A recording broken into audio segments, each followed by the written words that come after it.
আসসালামু আলাইকুম রহমতুল্লাহ। 13 জানুয়ারি 24 নতুন সরকারের কাছে নতুন নির্বাচনের দাবি, চমৎকার আন্তর্জাতিক তৎপরতা। নিরপেক্ষ সরকারের অধীনে বাংলাদেশে নতুন নির্বাচন আহ্বান 6 সংগঠনের। দর্শক, নির্বাচনের পরের দিন থেকেই কিন্তু নতুন নির্বাচনের দাবি, একটু ব্যতিক্রমী। এর মানে নির্বাচন দেশে বিদেশে বৈধতা পাচ্ছে না, সরকার গঠিত হয়েছে, সরকার টিকবেও হয়তো, এবং এই যে নতুন সরকার নির্বাচনের বৈধতা দিচ্ছে না যারা, তারাই কিন্তু নতুন সরকারের কাছেই দাবি করছে। এই বাস্তবতাটা মানতে হবে। যেমন আমরা একেবারে খোলামেলা বলি, এটা বিএনপি জামাতেরা স্বীকার করবে না, কিন্তু বাস্তবতা এটাই। যেমন আমার কথা যদি বলি, আপনারা বোঝার চেষ্টা করুন। এই জন্য আমি বলছি কি অতি উৎসাহী হবেন না, ভুল রাজনীতি করবেন না। বিশেষ করে যারা হুজুর, এরা তো অনেক কিছু বোঝে না, এজন্য তারা উল্টোপাল্টা কাজ করে। যেমন এই নির্বাচনের মান নিয়ে আমরা ব্যাপক সমালোচনা করছি, এটাকে সুষ্ঠু নির্বাচন, এমনকি নির্বাচন বলতেই রাজি নই। কিন্তু তারপর এই সরকারকে সরকার বলি, এই সরকারকে আনুগত্য করি, সরকারকে মানি, সরকারকে স্বীকৃতি দেই, কাজে কর্মে দিতে বাধ্য। মির্জা ফখরুলও দেয়, রুহুল কবির রিজভিও এই সরকারকে স্বীকৃতি দেয়, এই নতুন সরকারকে, এই পররাষ্ট্রমন্ত্রী ডক্টর হাসান মাহমুদ বা এই যে নতুন গঠিত হয়েছে তাদেরকে। এমনকি আন্তর্জাতিকভাবে যারা এই নির্বাচনের ব্যাপক সমালোচনা করছে, নির্বাচনের সামান্য বৈধতা দিতে রাজি নয়, তারপর এই নির্বাচনের মাধ্যমে যে সরকার গঠিত হয়েছে সেই নতুন সরকারের কাছেই কিন্তু নতুন নির্বাচনের দাবি করছে।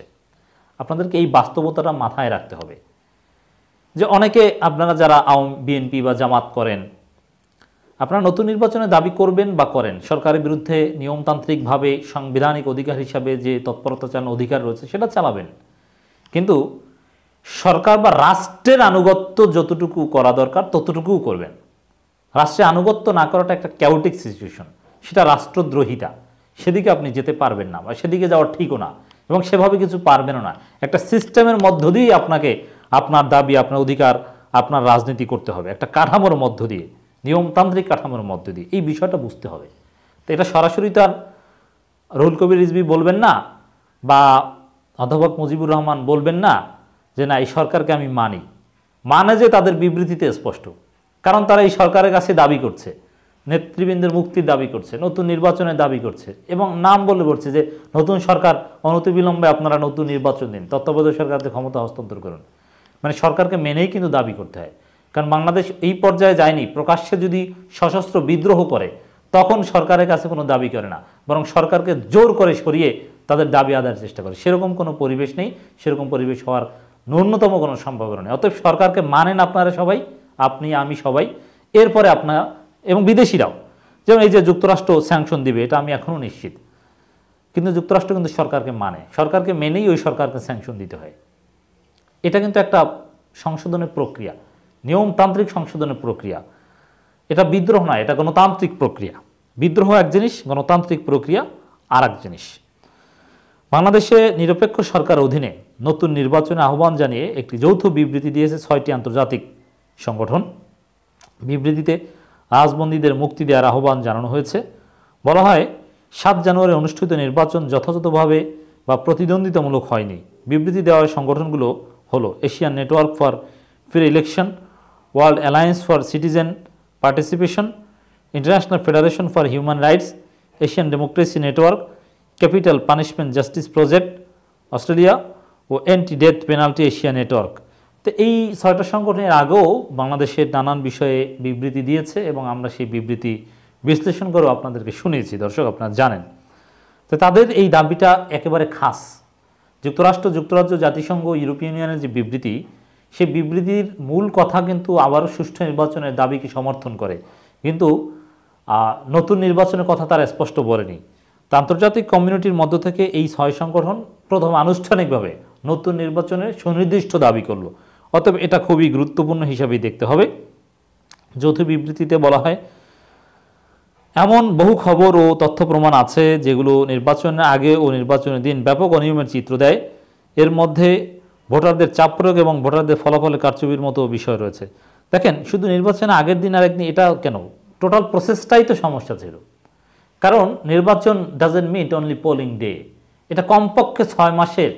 আপনি যদি সর্বনিম্ন ধরেন শিডিউল ঘোষণার পর থেকে একটা প্রসেস, তো শিডিউল ঘোষণার থেকে তো বিএনপি জামাতের ব্যাপক নেতাকর্মীকে গ্রেপ্তার করা হয়েছে, বা মনোনয়নপত্র সাবমিট করবে বা নির্বাচন করবে কিনা সেরকম সুযোগই দেওয়া হয়নি, বরং এই প্রস্তাব দেওয়া হয়েছিল যে আপনারা নির্বাচন যদি করতে চান তাহলে এক রাতে সব মুক্তি পাবেন, কিন্তু রাজি হয়নি। এর মানে সব সরকারের হাতে।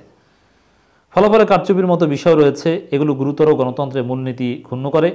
নির্বাচনের সামনে রেখে বেপরোয়াভাবে বিরোধীদের কণ্ঠরোধ এবং রাজনৈতিক ভিন্ন মতাবলম্বীদের দমনের ঘটনা ছিল উদ্বেগজনক। ভয় দেখানো, পরোয়ানা ছাড়া হয়রানি, মিথ্যা অভিযোগে বহু মানুষকে আটক এবং বিরোধী রাজনৈতিক ও বিরোধী দলগুলোর সমর্থকদের উপর পরিচালিত সহিংসতা একটি বিশৃঙ্খল নির্বাচনের পরিবেশ চিত্র দেয়। এটা কর্তৃপক্ষের নিপীড়নের কারণেই সম্ভব হয়ে থাকে। আইনশৃঙ্খলা রক্ষাকারী বাহিনীগুলো দেশ জুড়ে বিরোধী নেতাকর্মী সমর্থকদের ধরপাকড় করেছে। একেবারে স্পেসিফিক বিবৃতিতে বলা হয়, সভা সমাবেশের স্বাধীন অধিকার, শান্তিপূর্ণ সমাবেশের অধিকার এবং মত প্রকাশের স্বাধীনতা শুধু সরকার, পরিপন্থী দল, সংগঠন, ব্যক্তিদের ক্ষেত্রে রক্ষিত হয়েছে। এর মানে বিরোধীদের কোনো অধিকার এখানে রক্ষিত হয়নি। পক্ষান্তরে বিরোধী নেতাকর্মী ও ভিন্ন মতাবলম্বীদের ক্ষেত্রে এসব মৌলিক অধিকার প্রাতিষ্ঠানিক প্রতিক্রিয়ার মধ্য দিয়ে ধারাবাহিকভাবে সীমিত রাখা হয়েছিল। মানে একেবারে সরকারকে অভিযোগ, রাজনৈতিক সংস্কৃতি বিশৃঙ্খলা এটা নয়, সুনির্দিষ্টভাবে সরকারকে অভিযোগ করা হচ্ছে, সরকারকে দায়ী করা হচ্ছে।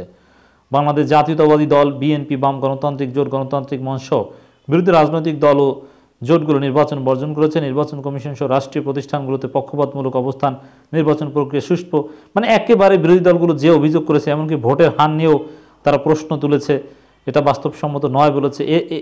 এইসব কারণ যুক্তি টুক্তি সবগুলো উপস্থাপন করে শেষে তারা বাংলাদেশে নিরপেক্ষ সরকার বা অন্তর্বর্তীকালীন সরকারের অধীনে নতুন নির্বাচনের দাবি করেছে। তো এই 6 আন্তর্জাতিক সংস্থার এই দাবি, এটা আমরা মনে করি বাংলাদেশের নতুন সরকারের কাছে নতুন নির্বাচনের দাবি করে চমৎকার একটা আন্তর্জাতিক তৎপরতা। তো এভাবে এই আলোচনাটা জারি থাকছে এবং এই দাবি দিন দিন আরও এর চাইতে আরও গুরুত্বপূর্ণ মহলে আলোচিত হতে থাকবে।